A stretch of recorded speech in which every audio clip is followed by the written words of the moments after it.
Um homem impecavelmente vestido, morto numa praia ao amanhecer. Sem carteira, sem nome e com todas as etiquetas das roupas arrancadas propositalmente. São 6 da manhã de 1º de dezembro de 1948. 2 homens caminham pela areia de Somerton Park, um subúrbio litorâneo de Adelaide, Austrália do Sul. Um deles é o Sr. Jay Lyons, morador da White Road. Ele avista um corpo recostado na areia, em frente ao Crippled Children's Home. O homem parece apenas dormir. Tem entre 40 e 50 anos, quase 1,80 m de altura, terno limpo e sapatos bem polidos. Um cigarro meio fumado está caído sobre o casaco. A polícia chega e reúne os pertences do corpo. Fósforos, um bilhete de ônibus usado, um bilhete de trem intacto, chiclete, 2 pentes, um maço de cigarros. Nada mais. Nenhuma carteira, nenhum documento, nenhuma identidade. Para os investigadores, é como se aquele homem simplesmente não existisse.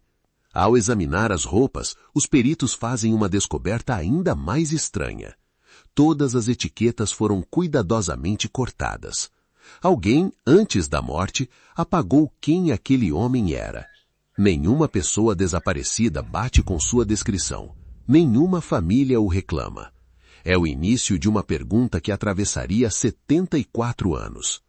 Quem é este homem e o que o matou? 3 horas depois de encontrado, o corpo chega ao Royal Adelaide Hospital.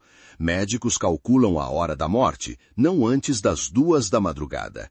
A primeira hipótese é insuficiência cardíaca, mas nada nos exames explica a causa. O coração parece ter simplesmente parado. O patologista Dr. Dwyer examina o corpo com atenção. Não há marcas de violência, não há sinais de luta. Órgãos internos estão congestionados, engurgitados de sangue. Para Dwyer, isso é um sinal. Algo impediu o corpo de funcionar normalmente.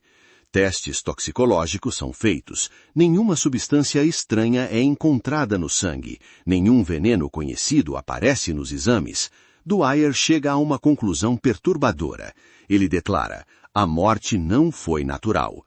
Suspeita de um barbitúrico ou hipnótico solúvel, um veneno que não deixa rastro, um veneno indetectável. Nenhuma testemunha, nenhum motivo aparente. A investigação policial esbarra num beco sem saída médico. Enquanto o hospital investiga, a estação ferroviária de Adelaide guarda outra pista. Uma mala marrom está no guarda-volumes desde as 11 da manhã de 30 de novembro, um dia antes do corpo ser encontrado. Dentro da mala, roupas comuns. Um nome está gravado em algumas peças: T. Cowney. A polícia busca essa identidade nos registros. O nome não leva a lugar nenhum. Como as etiquetas cortadas das roupas, é mais um rastro falso. Meses se passam, o caso esfria. Então, um detalhe até então ignorado muda tudo.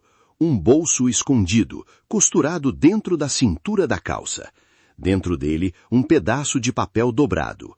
Nele, 2 palavras impressas em persa. Tamam shud. Traduzido, significam está terminado. O papel encontrado no bolso secreto tem 2 palavras impressas em persa. Tamam shud. A tradução é direta, está terminado ou está acabado. Os peritos identificam a origem. O fragmento foi arrancado da última página de um livro, um exemplar do Rubaiyat, de Omar Khayyam, poesia persa do século XII.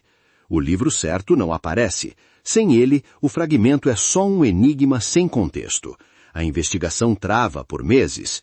Em 23 de julho de 1949, um homem, identificado apenas pelo pseudônimo Ronald Francis, procura a polícia de detetives de Adelaide. Ele traz um livro na mão. Francis conta: no início de dezembro, dias depois da morte na praia, ele encontrou o livro no chão do carro do cunhado, estacionado perto de Somerton Park. O carro estava destrancado.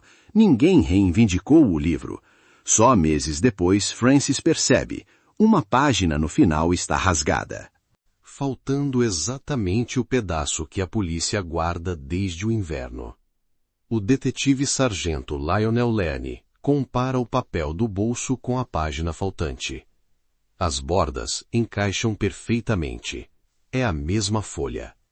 Leanne vira a contracapa do livro. Sob luz oblíqua, aparecem indentações, marcas de uma escrita anterior, pressionada com força numa folha que já não existe.